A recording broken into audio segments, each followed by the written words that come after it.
बेळगाव हा अत्यंत वेगाने वाढत चाललेला शहर आहे, ज्यामध्ये दररोज वाहनांची संख्याही वाढत आहे.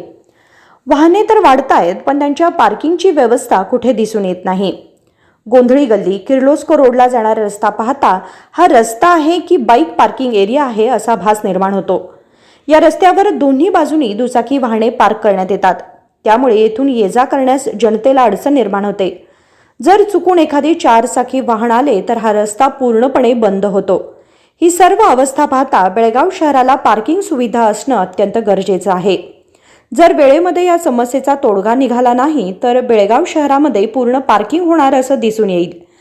यावर जिल्हा प्रशासनाने त्वरित कारवाई करून पार्किंगची व्यवस्था करून द्यावी असा जनतेचा आग्रह आहे. संकल्प शिंदे, KMM मराठी, बेळगाव.